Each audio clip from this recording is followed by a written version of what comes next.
Welcome to Real Estate 360 Live with Ryan Sloper, the trusted name in real estate radio. Now, here's Ryan Sloper. Hey guys, and welcome back to another episode of Real Estate 360 Live. I'm your host, Ryan Sloper. For those of you not familiar with our podcast, we do a weekly podcast where we cover the nitty-gritty about all things real estate, but not just real estate, the economics behind it, government policies, what's taking place with the Federal Reserve and the implications of that on mortgage interest rates. It's going to give you all of the details that you need to make informed decisions about real estate and mortgages. We've had a lot of listeners actually emailing in questions over the last couple of weeks, and I really do appreciate that. And if you guys do have questions at any point, I like to redirect you back to the website at realestate360live.com. On the right-hand side, there's an Ask a Question button. Feel free to enter in any questions you may have. Like I said, we'll cover your questions on future episodes. Today, coming up, we have about 2 or 3 questions that we'll dive into from listeners. And if you haven't already, subscribe to our iTunes podcast. You can go to iTunes and in the search bar, search Real Estate 360. That's Real Estate 360, and you can subscribe there. You can download the podcast, any MP3 device, iPad, iPhone, whatever you have, so that you can follow us each and every week. And you can also stream the shows at realestate360live.com. That's realestate360live.com. So today we've got a lot of things to jump into. We've got Janet Yellen, who had spoke last week. We'll touch a little bit on employment situation once again. We want to also talk about what the central banks are doing now as far as the tapering could be potentially dangerous down the road. Got a credit tip of the week as far as cell phones. Everybody has a big misunderstanding about why cell phone companies can report on your credit report negatively, but they don't actually report positively, and we'll let you know why that is the case.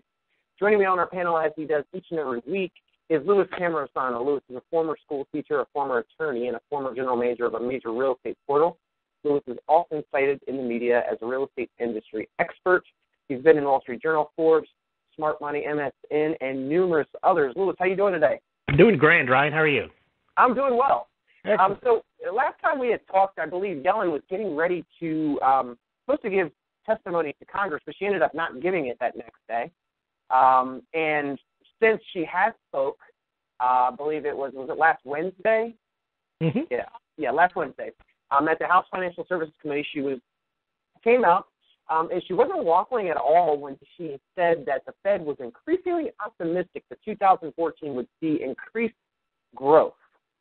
And this was basically right after the release of the industrial production, which had fell 0.3% against the estimate that production would increase 0.35, and factory use declined to 78.5 from a revised 78.9% in December, which was originally reported at 79.2.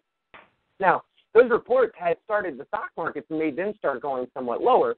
But what's actually interesting is that after Yellen spoke and basically came out and said, yeah, we're optimistic that 2014 is going to see some growth, stock market, they're buying in just like they did with Bernanke. They're already buying back into, to what Yellen's cooking over there.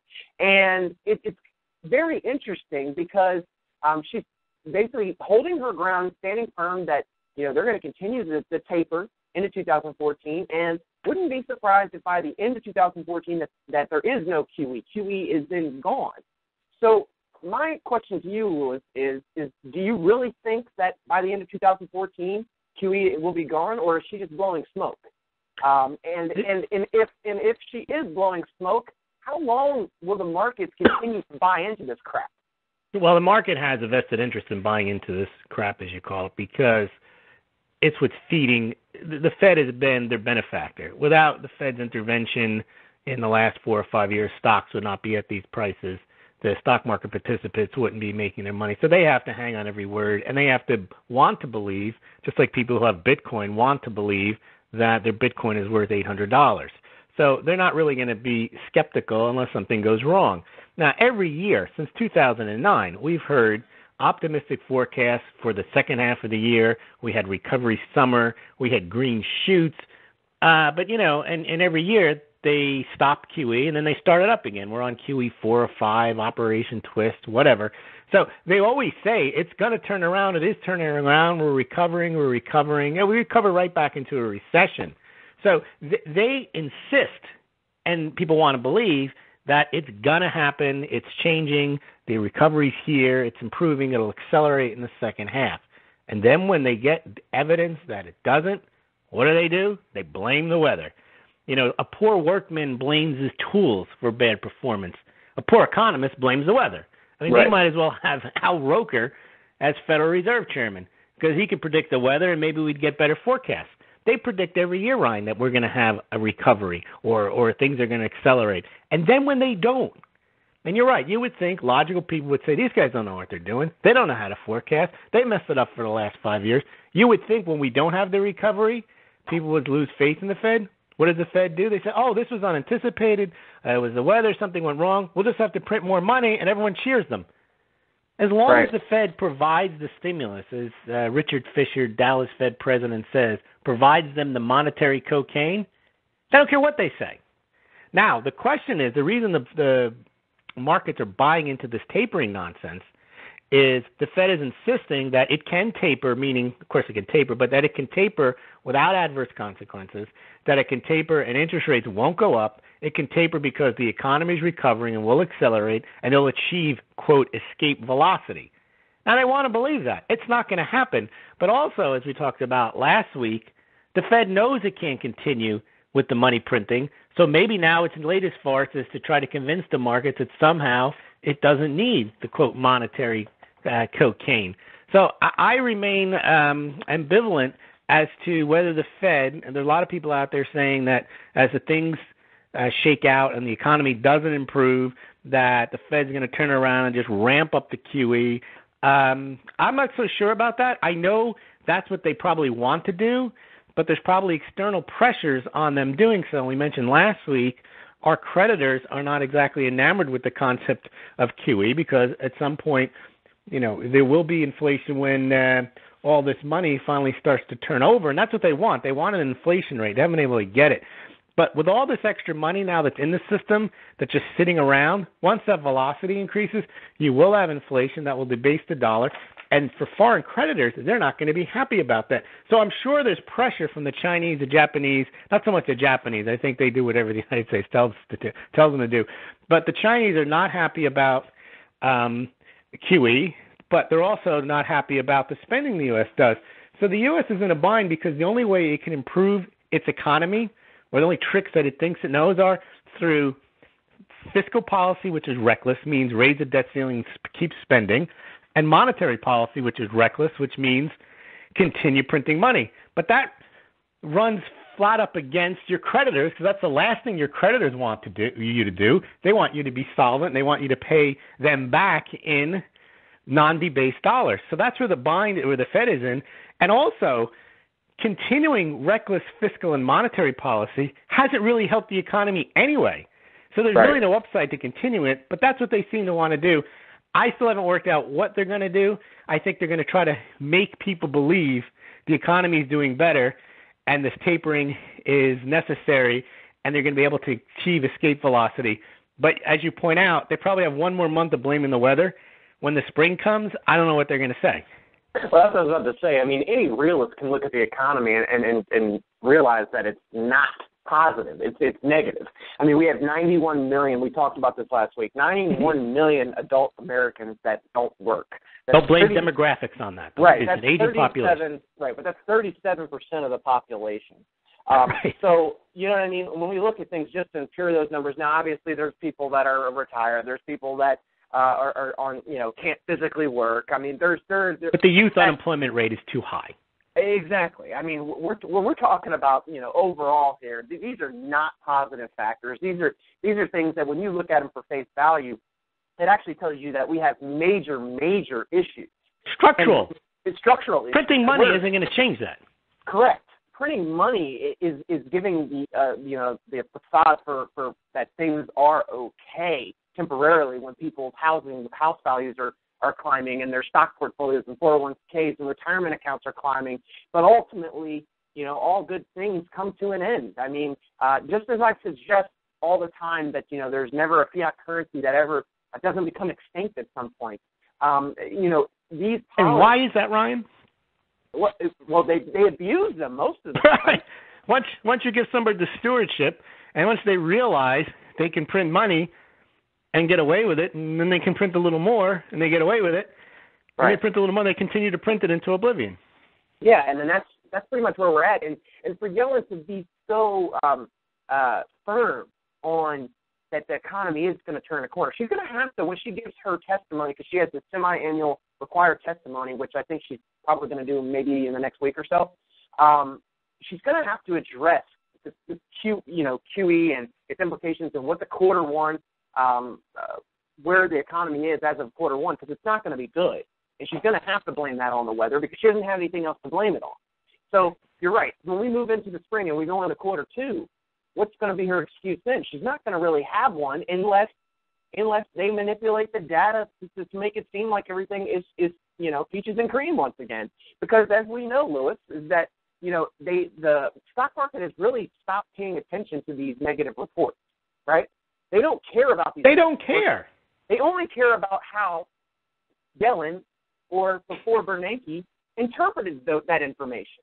So it's going to be the same thing here. Everybody's looking as to what she's going to say about the matter. Now, I could care less what she says about the matter. We all know, or you and I at least know, Lewis, that this is not a good situation.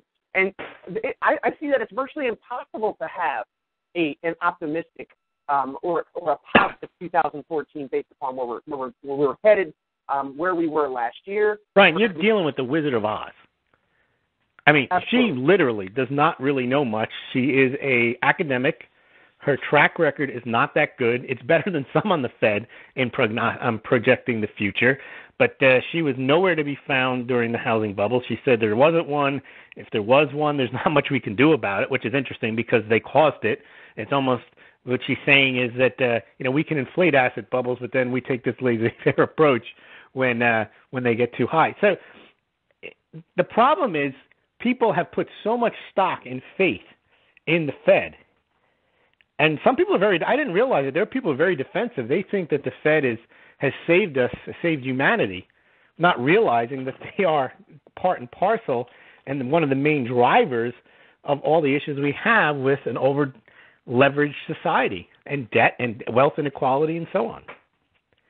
Well, and then we have the second question that comes from all this, which many people want to know, which has a indirect impact on mortgage interest rates, which is if she really does stay the course and continues to taper at each and every meeting and winds us down over 2014. Obviously, when they've done the initial two tapers, which the first one was really just a wash anyway. Even the second one, too. Even the second one really is. It's still an enormous amount. It's still more than the other QEs they've ever done on a monthly basis. Right. So they're still, buying up the majority of all mortgage-backed securities and treasuries at this point. And we really didn't see a drastic increase in mortgage rates. Well, what's going to happen when they do, if they do, get rid of all of QE by the end of 2014? Naturally, Lewis, you and I would assume. What if they want to sell the $4 trillion that they bought? Right. Forget just stop buying them. Right. Well, naturally, we would assume if they get rid of all of it, that there has to be buyers on the other side for these things, right? Do you think that in the back of their, they have this plan that's created, which I think you and I kind of talked briefly about a couple shows ago, that maybe that there is some sort of other program where they can continue buying these things just kind of off the record, or that it's going to be baked into, other banks buying these things. I mean, because there has to be something. I just don't see them getting away with completely pulling the taper completely by the end of 2014 and think that mortgage interest rates wouldn't be hindered pretty substantially by doing so. Do you Brian, think this is the no-exit dilemma we've talked about for a year now, and I only see two outcomes, and neither of them are any good, right? Is if they stop, they collapse the economy, so they're not going to stop. If they continue, you will eventually print your way the dollar out of existence. I think if they were to pick the two, what's on the other side may be some arrangement where they create two different types of dollars. You go to standard drawing rights. In other words, if the dollar becomes not worth as much and there's issues as a result, they'll just divert attention to another type of currency. Right. Because they don't. One thing that's going to happen, they're not going to lose money. They're operating for the benefit of the banks. The banks are not going to lose money. So whatever they transition towards, whatever new paradigm they transition towards, they're going to be the first ones who get it. So when you issue new drawing rights, who do you think is going to get the first ones? Oh, yeah. At par value. Yep. So that's the only thing. I don't see how they can continue. You know, you can't print money for 5 years, $4 trillion worth, tell everyone with a straight face it's to help the economy and to get you jobs, and it doesn't, and then to turn around and say, well, now we're going to stop. Yeah. You know, do-over, that can't there has to be massive consequences for, this isn't a little spiking the punch bowl, to use the old Austrian economists, and they got to pull the punch bowl away. They've poured, I mean, there's not even a punch bowl. It's a swimming pool. They've poured so much liquidity into the market, unprecedented amounts, and at the same time encourage other central banks to do the same thing. Right. There has to be consequences that we can't even think of. Well, you know, there was I believe it was an article with Art Cashin, who's one of the veteran New York stock trained traders from UBS Financial Service, that he's been a longtime skeptic of the actions taken by the Federal Reserve. And in this interview with King World News, basically, he said two things. What I'm saying is that they thought they were going to solve a desperate problem by desperate measures. I don't believe it's having the effect they wanted, and it's building up a very, very dangerous situation. If that money were suddenly to get velocity, inflation could break out. Conversely, by pushing on a string and not getting anything done, they may wind up ending in a spot where if the economy moves to stall speed, we'll get deflationary pressure. Yes, they've begun treating the patient with very, very drastic remedies, and my concern is it ultimately damaging the body in a way that will bring back some of the horrors they tried to avoid? Of course. And, yeah, of course it is. And I think that, you know, this is pretty much spot on. And this but when push comes to shove, Ryan, they will pick the non-deflationary. They'll pick the inflationary route. They will do whatever they can to avoid that deflation. Right. And because it's very easy for them to continue to talk about, you know, pulling back the taper and completely getting rid of the taper, because at the end of the day, it's only talk that they're going to do that, right? And they always talk about they're going to interpret the data as it comes out or as it's available. So at any point, they can say, well, you know what? We thought that everything was looking up, looking up and up. Obviously, we had the weather at the beginning of the year. And they gain credibility by taking that approach. They say, we did taper for a while. Yeah, we tapered, and now we realize that we might have just gone just a touch too far, so we're going to hold tight here. And either they're going to hold tight or they're going to go too far and actually have to just start ramping it back up again. I mean, and the real answer should be, leave it alone. Why do we need this constant, officious intermeddling by a central bank that somehow thinks that they can, quote, fix the economy by printing money? Why don't we give it a chance to see, stop doing that. Don't get rid of the Fed. Don't get rid of the central bank. Leave them as a last resort for the banks. But make it so that they can't monetize debt as the first step. They can't monetize debt. They can't print money and send it to foreign countries. Put all types of congressional, they created this monster, right, congressional restraints on what they can do, and then let's see how the economy goes. People are so concerned that it would be a disaster, and they've created that concept in people's mind that without a central bank, you're going to go back to the days of poverty and kids living in the street and so on.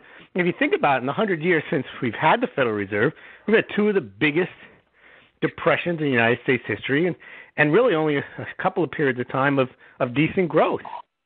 Prior to the Fed, you had massive growth. You had the Industrial Revolution, and people say, oh, yeah, child labor. That's got nothing to do with the Fed didn't come in and then increase health care and increase the standard of living and hygiene and in child labor laws. All the Fed did was try to reallocate money and the system before 1913, the United States was not an economic powerhouse because it had the best banking system. Right. It was an economic powerhouse because it created goods and services on a scale far beyond what any other country had ever done, other than perhaps Great Britain at the time. Yeah, and well, but we're conditioned to think that everything revolves around what the banks do. Well, yeah, and you know what? There is really the banks at this point in time, and I think that you bring up a good point. So all this quantitative easing at the end of the day, everything that they're doing, the money printing, bailing out of banks, everything that they're doing is actually only ever been the benefit of these banks, right? They're the ones that continue to make money, and that's not going to stop as long as these policies are in place. They really don't have a vested interest in lending people money at these cheap interest rates unless they're top grade A borrowers. Right. They really don't have interest in lending to small businesses, or because they'd rather invest it in the stock market and reap the rewards there, where they can create situations where they can make arbitrage, where they're basically hedging against their bad bets there. So they're going to make money regardless. They're not going to actually ever have a vested interest in seeing this growth, or for people to be more entrepreneurial. But their interests are not aligned. They don't care if there's growth as long as they make money. Yeah, so we could argue that one of the best things that could happen is to get rid of QE, because it would actually probably stimulate some of this, entrepreneurial spirit that's needed, right? To be more innovative, to be able to create things. Although the banks might hate it, because they're going to be like, oh, well, maybe now we actually have to lend out to people and not. They might actually fail some of the large ones because they're reliant on the backstop. Correct. The Fed is supposed to be the lender of last resort, not the permanent backstop for 5 years. A lender of everyday resort. That's a good expression, exactly. An everyday resort. Yeah. Every month they get money pumped in. And then they make fees off of it, too, which is infuriating. Because they don't buy the bonds directly from the U.S. Treasury. They buy them through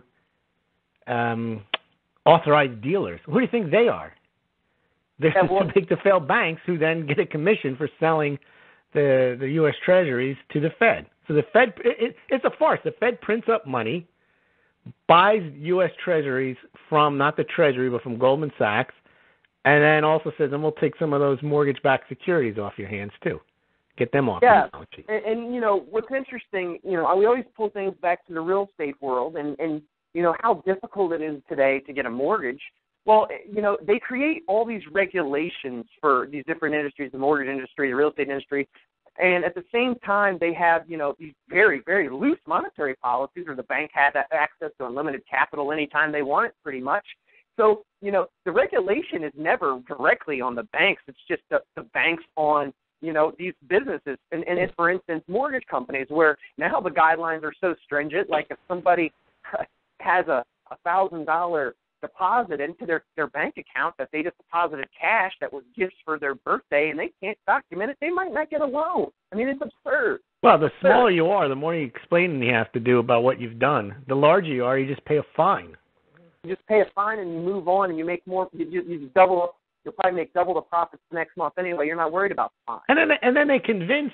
You see these people on TV, on CNBC, defending Jamie Dimon. Who else could do this?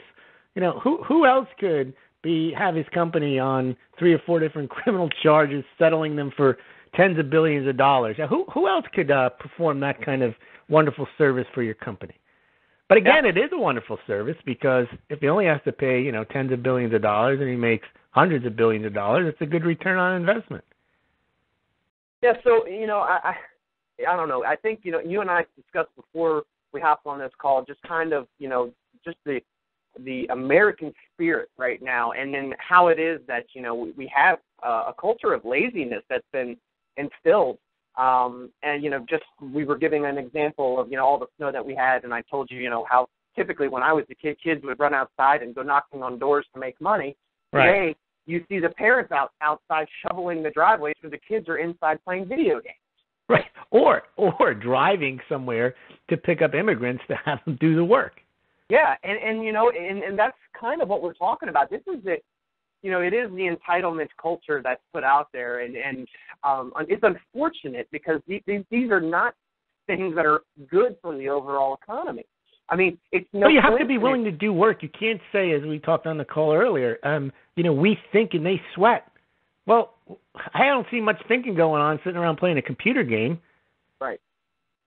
When you just take that one little isolated opportunity that these kids had to make money right there, and then do you think that it's any coincidence, Lewis, that we have 91 million adult Americans that are out of work or don't work?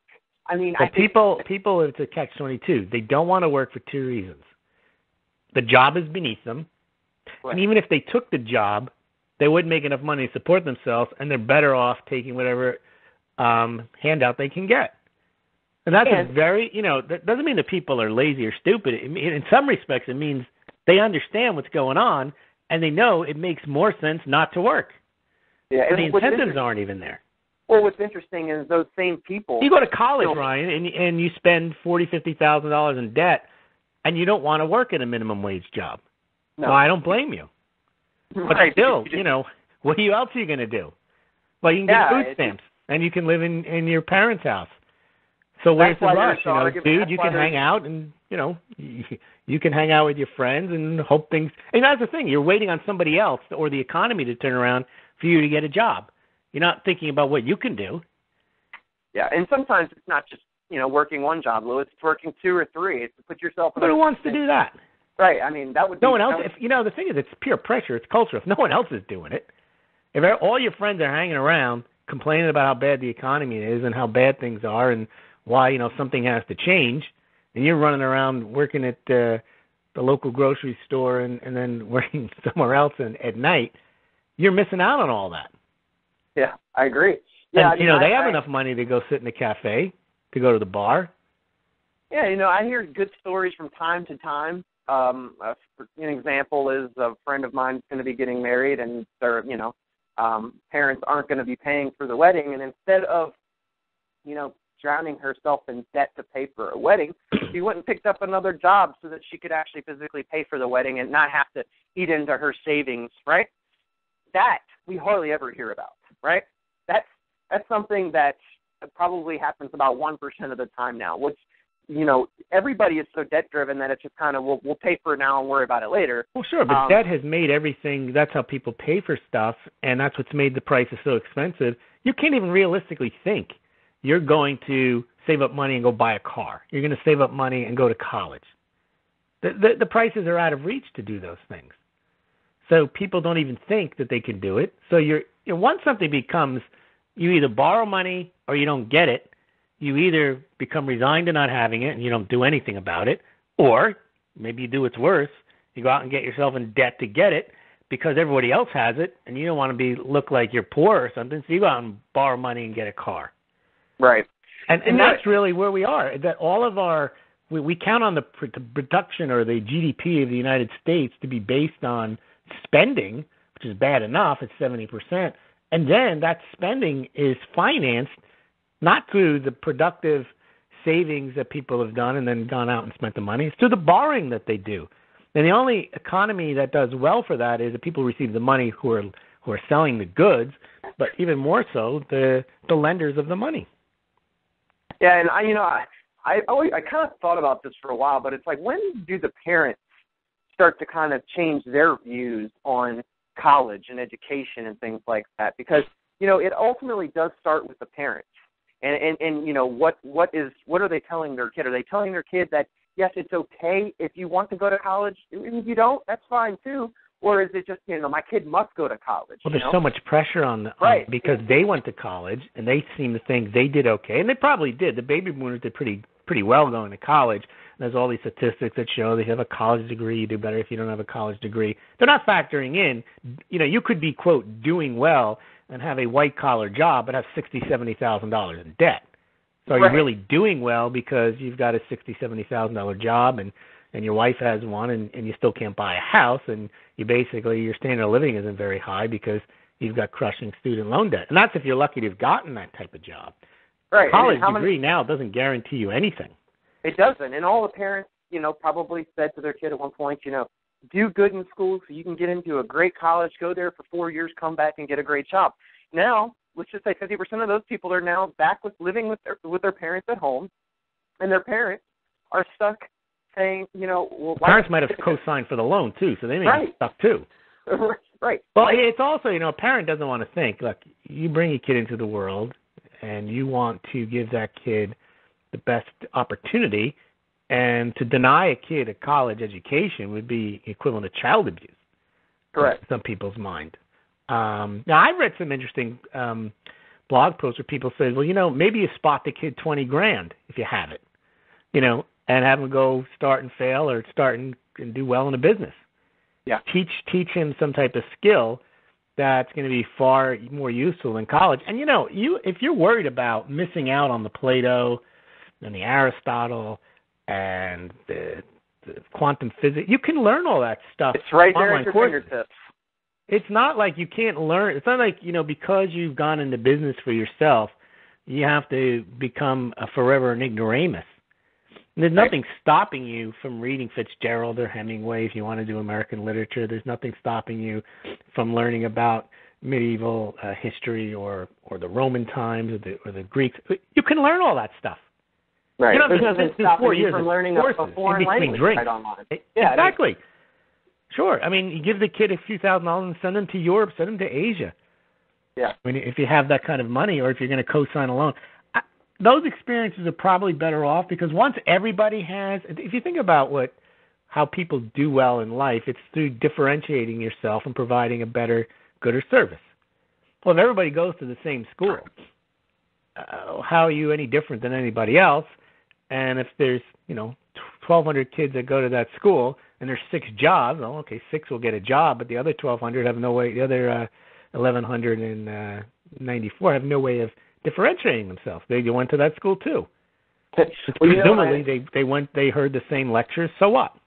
Well, what's interesting that you bring up that point. Yeah, so like in high school, I remember that there was always 3 or 4 kids that were different. Different as in they either didn't show up to class, or different as in they went to school all day and then went and worked a job after they were done going to school all day. Right? Those were the same people that are successful today, not the people that showed up each and every day to school and just thought that just things were just going to fall in their laps, because it doesn't work that way, right? You're only going to get out of something what you're putting into it, and like you said, everybody's getting the same stuff when they show up each and every day. They don't make a big deal out of people like I'm not a big fan of Bill Gates, but Bill Gates, and also I'm not a big fan of Facebook, but and Zuckerman, they dropped out of college.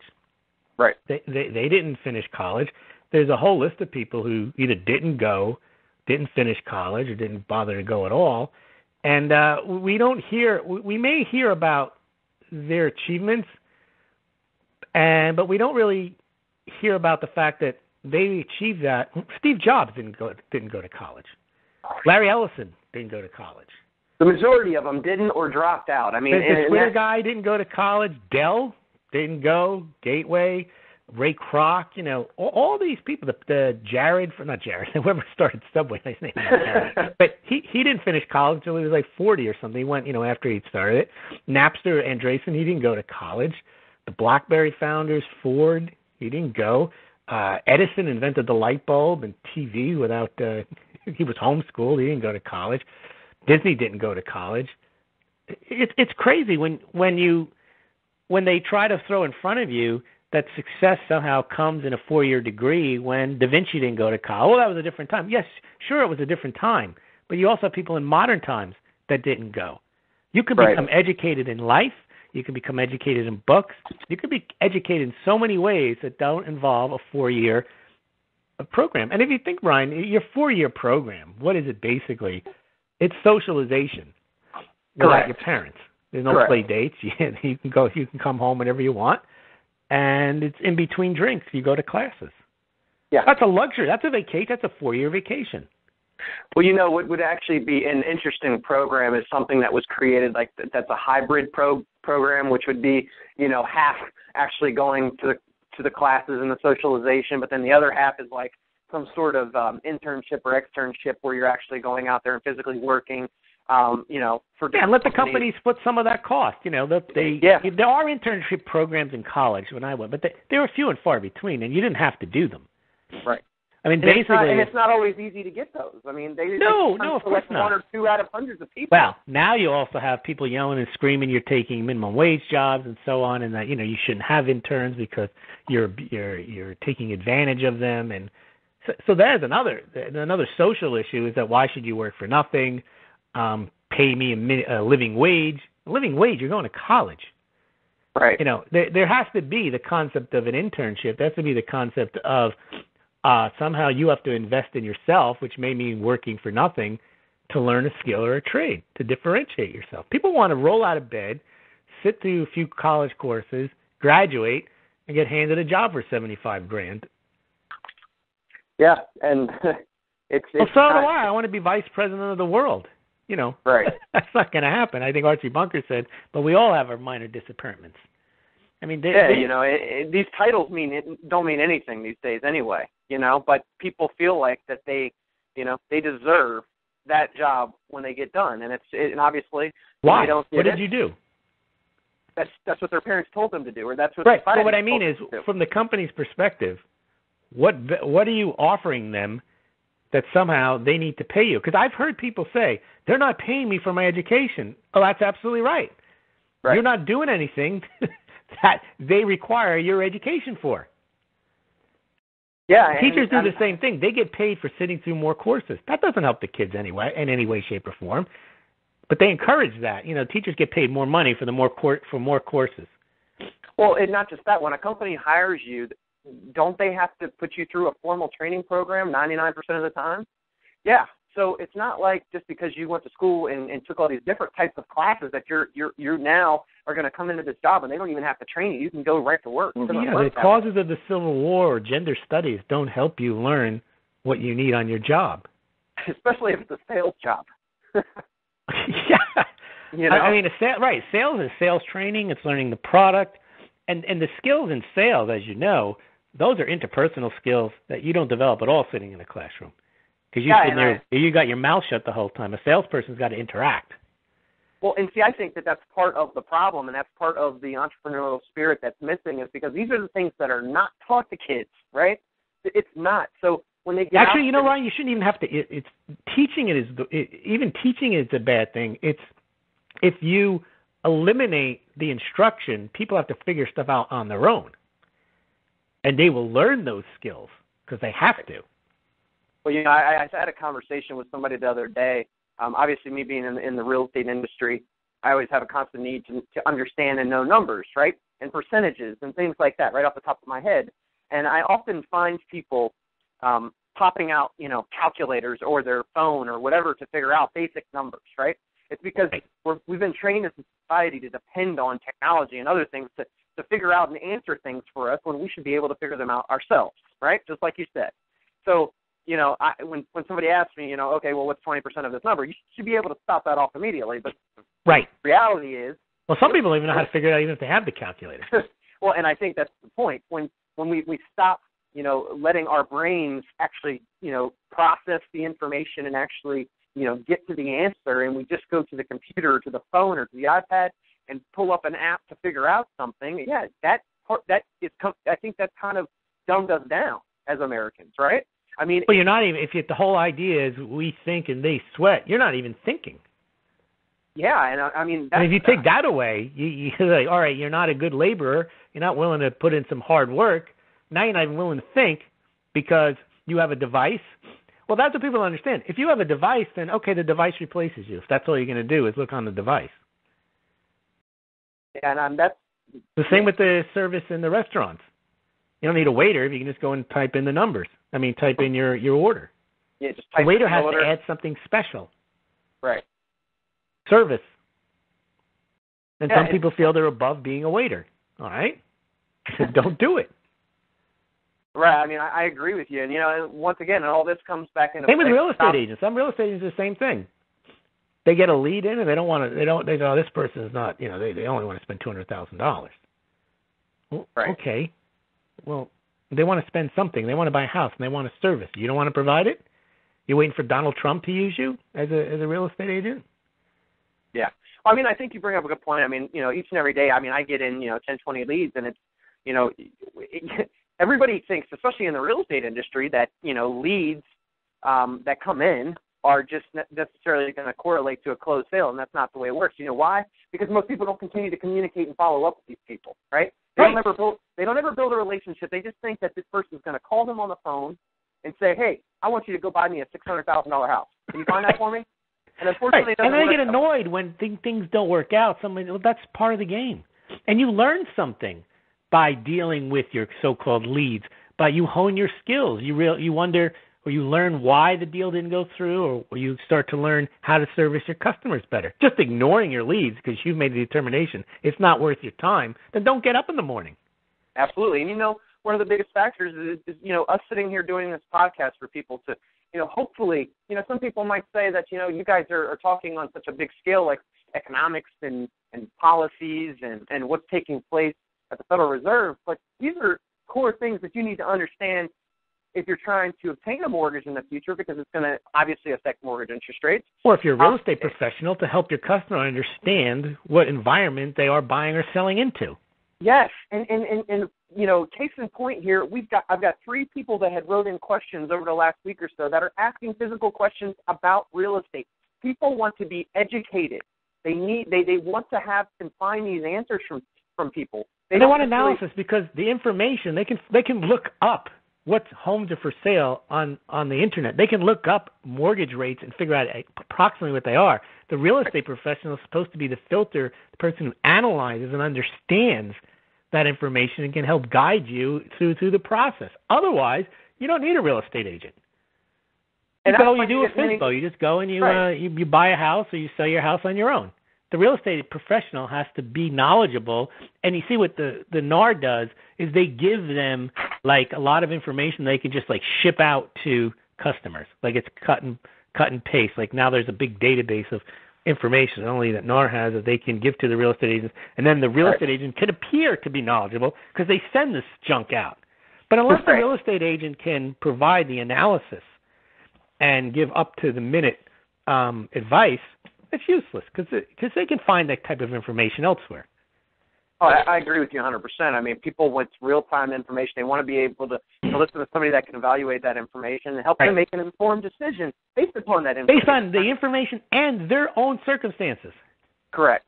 Yeah, and the good thing I've always realized, I'm basically a student, right? I consider myself a student every day, reading books, finding, the top investors, anything that's out there that I can potentially get a slight edge over my competitors, what I'm going to do, right? Absolutely. So I typically tell my clients that they need to be doing the same thing. You can't just rely on you because you could be full of it. You could have missed something, or there's a flaw in your analysis, or just they have a different point of view than you do. But you know what? I challenge them to even question even what I say. Correct. You know what I mean? Like, it's not just okay to accept somebody's word for what it is. You better investigate it. I mean, where people end up in bad deals or deals that are falling through is because they just took somebody's word for something. Oh, they just want to. And the thing is, we've been conditioned to blame somebody else. Correct. Somebody made me do it. I mean, I remember when I was a kid, my mom used to tell me, no one makes you do anything. And, I took that the wrong way. I pushed a kid down the slide once, and the kid started crying, and the teacher came over, and she said, did you make Johnny go down the slide? And I said, no one makes you do anything. That's funny. I said, what? Yeah, and my mom came in, and the teacher says to my mom, Louis pushed the kid down the slide. She says, did you push him down the slide? I said, yeah. She goes, well, he wouldn't admit it. When I asked him what's going on, I said, no, you told me that I made Johnny go down the slide, and my mommy tells me no one makes you do anything. I had a lot of trouble for that. But that is the mentality today is it's not nobody makes you do anything. It's somebody forced you to do it. Right. You're a victim. There's all kinds of laws now where you don't have to even pay attention. Look at the banks, FDIC. You don't care. You don't do any research on the bank. You see that FDIC sticker there, and you say, okay, I'll give them my money. You have no idea, and you don't care because you feel you're insured. Right. I'm insured. My money's safe. I'm not going any place. It's the same thing. I relied on a professional. Now he led me off the cliff. The same with the GPS devices. People drive off a cliff following those things. There used to be a road there, but there isn't anymore. They just drive in the middle of nowhere following those GPS devices. Yeah, and it's not think for yourself. Right, not stimulating the brain to figure out things by itself. And that's the downside to technology, and that's why people, you should always be challenging and always trying to find out. Not just rely. I mean, it's just like if you're going for a major operation, very rarely would you want to go to just one doctor, right? You're going to always want to get a second opinion. I guess when it comes down to your own personal safety, people do take a little more interest. But the financial or some other decisions, It's leaving it in somebody else's hand and then point the finger later.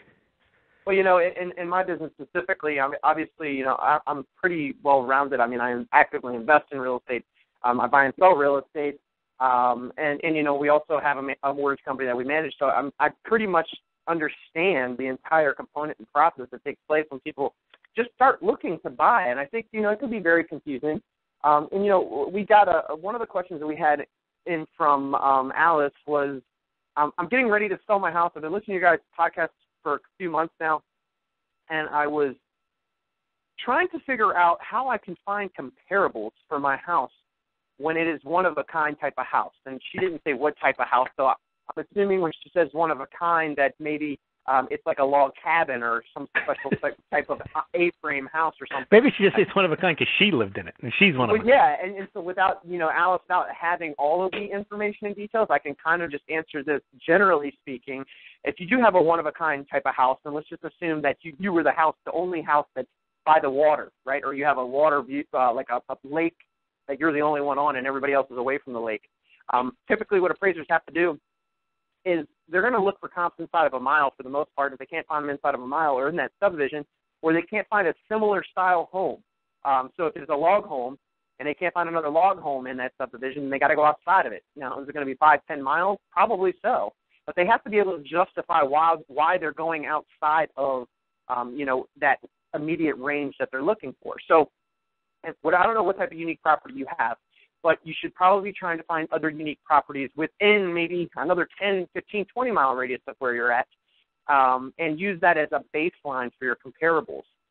You still are going to use the comparables inside of your neighborhood, and I would look at square footage first, because to me that's always one of the most important factors of what an appraiser is going to look at, is look at your square footage above grade and below grade and kind of compare that to other houses in your subdivision. If you're saying unique, as in it's going to be like a major detractor for somebody to want to buy your house because it's finds on the toxic waste dump. No one else. Right. Then that can be something that the appraiser is going to negatively impact on that appraisal report, or power lines in your backyard. Right. These are all things that can be negatively influenced. And Ryan, didn't you talk about how you then need to work with an appraiser and kind of guide that appraiser towards you, because they're not going to do the independent work. They're just going to say, well, it's like the other ones. Yeah, so I'm giving you kind of the details of how you would go about finding the comparables, but the obvious question might be to pick up the phone and call me or another real estate professional that I could actually pull up your address, look at what the comparables are. I can kind of understand. I have a way of knowing the way these appraisers think most of the time. A lot of the time, you can pick up the phone and call an appraiser and ask them general questions. Hey, as a general rule of thumb, how would you view this type of property? Would you knock off, X amount of money off the value for this happening? I mean, you can ask those questions. These are extra steps that most people are never going to take, right? They're just not going to do it. But if you wanted to get a good baseline, contact a local real estate professional that really knows the area. I don't know where your house is located, so I can't really talk specifically. But if you do that professional can do an independent, valuation, kind of come out there, look and see how your house is unique. If it's just like the type of style and it's not like power lines or, potential just dangerous area where you're at that's causing it to be unique, then, most of the time the values are going to be pretty much in line with the square footage of the other homes that are around you. The ones that I deal with most, Louis, are like log cabins, right? Those are like. You really have log cabins in the D.C. metro area? Yeah, because in the suburban, in the rural areas, like believe it or not, like you have Prince William County, then you have Fauquier County. Fauquier was like pretty much nothing but farms, and that butts right up against Prince William County. So that those are all like 10 to 20 to 50 acre tracts of land. So you do have some of that in the surrounding areas. They are indeed unique. Yeah, and those are the ones that I run into most frequently that are unique. But then again, I just had a listing not too long ago where there was power lines in the backyard. And they were asking me how much is that going to knock off the value. And I said, well, not necessarily that much, considering that the majority of the houses in the same subdivision all back to the same power line, right? Because then you're still able to use the comparables that are within that subdivision. Right, that's already been reduced or priced into the rest of it. Correct. It wasn't like, hey, this is, they're all, because they're on smaller lots. They're only on like a quarter-acre lots versus if you were on, an acre or 2 or 3, 4 acres, and your house backed up to it, that's going to be a little bit different. Right. So, and that's the thing, all things in real estate, it's really case specific. Literally, we could talk about 50 different examples here, but at the end of the day, it's just coming out and evaluating your specific situation, your house, style, what it backs to, square footage, and you can come to a pretty close determination of value. Now, ultimately, the appraiser is the one that says what the value is, but it should be the real estate professional's job to help lead and guide him in the right direction. And Ryan, what's the story with a situation where you get a bad appraisal? You can get another one, correct? Well, here's the thing. It depends on what type of loan that person was taking out. So if they were taking out an FHA loan, that report goes with that property for 6 months. I see. Even you can't put another one on top of it? Well, they can require a second appraisal, but they typically, as long as if the second one comes in higher, as long as I think it's within 5%, they'll take the higher one. But if it comes like outside of that 5%, then they'll take the lower one. Uh-huh. So there's a lot of like weird circumstances. Conventional appraisals, and that's why people like conventional financing so much, is you can do as many appraisals as you want. Got it. Right? So you could just cancel out of them. But typically government, like FHAs and DAs, those appraisals tend to get tied to those properties for specific periods of time. I suppose it avoids some fraud too, doesn't it? Oh, of course. So you'll see a lot of the time if somebody, value doesn't come in for an FHA contract, and then all of a sudden in the listing it says only accepting conventional offers. You'll know exactly, that's why. Yeah, you'll know exactly why, because they had an appraisal problem. That happens. But like I said, you can avoid. Appraisers. Some of them, yeah, sure, they're going to say, hey, I'm an appraiser, I'm going to make a call here. But most of them welcome you giving them information that's going to help them come to the number that you need. Now, if you're just making it up, then you're going to have problems. But if you really have substantial things, in many circumstances for me, like when I'm buying and flipping houses, I lay out my $50,000 or $60,000 in receipts and of all the work that was done right there on the counter. I make copies and give it to him. Because guess what? When he's doing his report, do you think that it's more likely that he's going to come up with a higher number because I've shown him, not told him, I've shown him what I've done? Right. Most people just say, hey, I put $100,000 in this house, so why won't it appraise for $200,000 more? It doesn't work that way. If you can document it, that's smart. Absolutely. Documenting, giving the appraiser more ammunition so where he feels like he can toe that line a little bit more than he normally would, right? Because he's got supporting documentation versus, hey, I met the seller at the house and he told me he put $50,000 into this house, but I don't have anything. And stuff looks like it's new, but I can't say for sure. There's a difference there. All these are little helpful hints. Believe it or not, I haven't had too many appraisals come in low these days, and it's mainly because I don't let an appraiser go inside a house without me being there. It's my listing. So you when you work on rehabilitating a house, you also listed it yourself? Yeah, well, we have a family-owned company, so we relisted. So essentially, we're not taking. It's my investment company that bought the house, and my real estate company will list it, but we're not going to take another commission for it. We're just going to list it. Right. I get it, but it's just that's important because then you're not relying upon then the a listing agent not understanding exactly what you've done. Oh yeah, 100%. Like I said, if I have to, I'll take the key out of the lockbox to make sure that an appraiser can't get in that house after it's under contract. Because I don't want them going there without me being there. And then on the flip side, if I'm representing you as a buyer, and we get an agent that doesn't meet them out at the property and the appraisal comes in low, well, hey, that worked to our advantage. Sometimes, you know what I mean? There's always two sides to the coin, and it can work out in the buyer's favor. And this is one of the tips that I give, I give buyers that, hey, there's a chance that it might not come in at value. Now, right now, values have been increasing, so we haven't had many appraisal problems, but that doesn't mean that the appraisal problems aren't going to start because people are really trying to push values right now. Push them in which direction? They're pushing up. Uh-huh. So when the values start going higher and higher and higher, it's like, one house sells for $495 and the next guy thinks, oh, maybe I could get $505. Oh, I see. You know what I mean? So that's when there start to be more appraisal problems because people are really trying to figure out how much they can get away with as these homes continue to sell.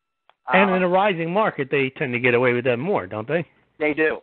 Yeah. And that's why, that's what we've seen over the last 2 years now is that there hasn't been as many appraisal problems as we had prior.